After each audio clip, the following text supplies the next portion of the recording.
Selamat Sabat kepada para pemirsa-pemirsa yang saya kasihi. Menelusuri pelajaran ringkasan Sekolah Sabat ke-7, triwulan yang pertama. Mari kita lihat dalam hari Sabat, Wahyu 21 ayat 4 mengatakan, "Dan ia akan menghapus segala air mata dari mata mereka, dan maut tidak akan ada lagi. Tidak akan ada lagi perkabungan atau ratap tangis atau duka cita, sebab segala sesuatu yang lama itu telah berlalu." Ya. Ini adalah penghiburan kepada kita semua.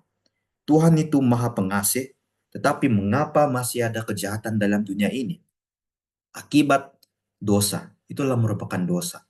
Ya, akibatnya. Jadi jawaban sampai sekarang ini sebenarnya masih dipersoalkan. Jadi banyak orang menjadi ateis, bukan menerima Yesus Kristus akibat masalah kejahatan yang berluasa dalam dunia ini. Itulah masalah kejahatan. Kalau kita lihat dalam Ahad, berapa lama ya Tuhan? Kalau kita lihat dalam cerita Ayub, dalam ayat yang ke-26, tetapi ketika aku mengharapkan yang baik, maka kejahatanlah yang datang. Ketika aku menantikan terang, maka kegelapanlah yang datang. Orang jahat begitu makmur dalam dunia ini. Manakala yang baik itu tertindas. Ya. Kalau kita lihat pengorbanan Yesus di kayu salib, dia pernah mengatakan hal ini. Eli, Eli, lama sabaktani. Artinya, Allah Allahku, mengapa engkau meninggalkan aku? Ini merupakan salah satu perpisahan rohani sementara antara Allah Anak dan Allah Bapa. Dia menanggung dosa semua umat manusia itu. Ya, dia menggenapi nubuatan Mesias yang menderita di kayu salib hanya untuk menghapus dan memberikan peluang kepada mereka ya, untuk bertobat dan menghapus dosa di seluruh dunia ini. Ya, begitu juga dengan kita sendiri. Ya, jadi harapan datang setelah Yesus menebus dosa umat manusia dan kejahatan itu sudah kalah. Luar biasa. Kalau kita lihat dalam pelajaran seri hari Senin, ada banyak hal yang kita tidak ketahui. Ayub juga pernah mempertanyakan mengapa musibah dan penderitaan begitu menimpanya. Kalau kita lihat dalam Ayub 38 ayat pertama dan yang kedua di sini.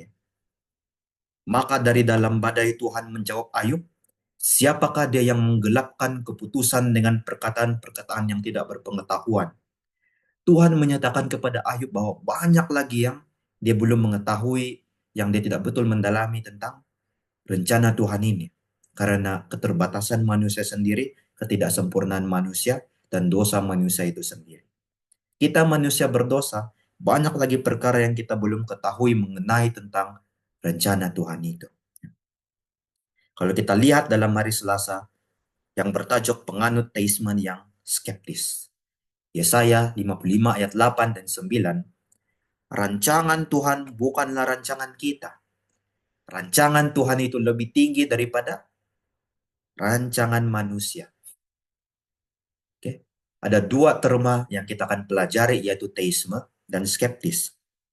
Teisme adalah orang yang percaya kepada Tuhan dan mempunyai alasan yang baik, tetapi tidak perlu mengetahui alasan-alasan detail mengapa. Mereka mempercayai sebuah oknum yang ilahi, itu Yesus Kristus, ya.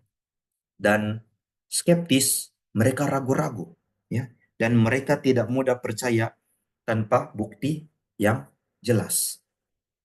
Kalau kita lihat dalam pelajaran hari Rabu, pembelaan kebebasan memilih. Kuasa kejahatan, mereka mengambil peluang dalam kebebasan untuk menerima Yesus itu atau tidak. Akibatnya penyalahgunaan ini berlaku.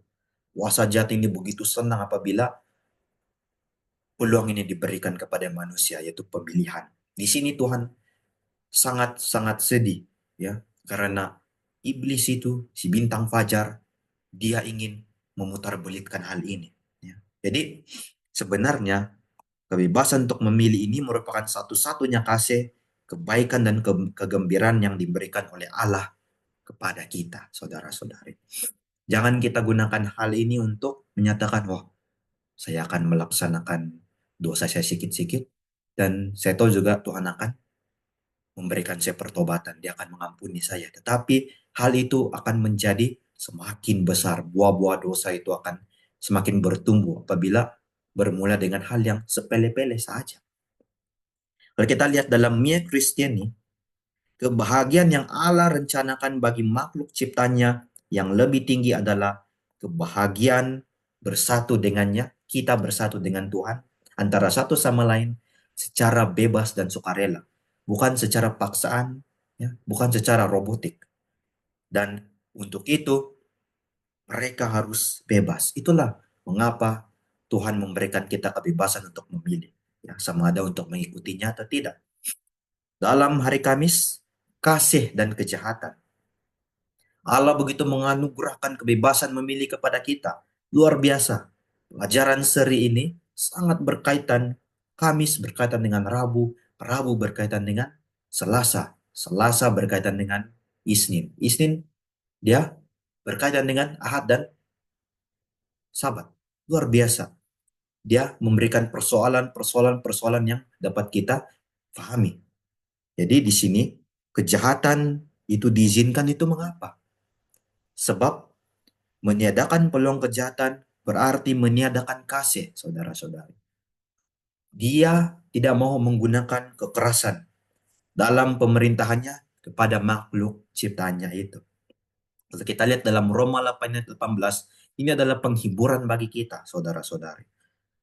Kita mungkin menderita pada zaman sekarang ini, tetapi ini tidak dapat dibandingkan dengan kemuliaan yang akan dinyatakan kepada kita. Luar biasa sekali penghiburan kepada kita. Jadi, seluruhan pelajaran ini menyatakan kasih dan kejahatan. Pun kejahatan ya diberikan peluang dan nampak seperti menang, ya, timbangan menang.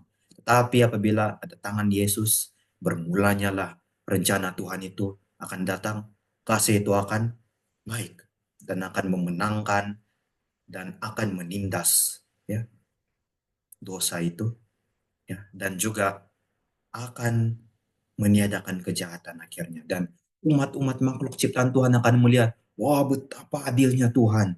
Kasih dia itu luar biasa. Rencana dia itu luar biasa.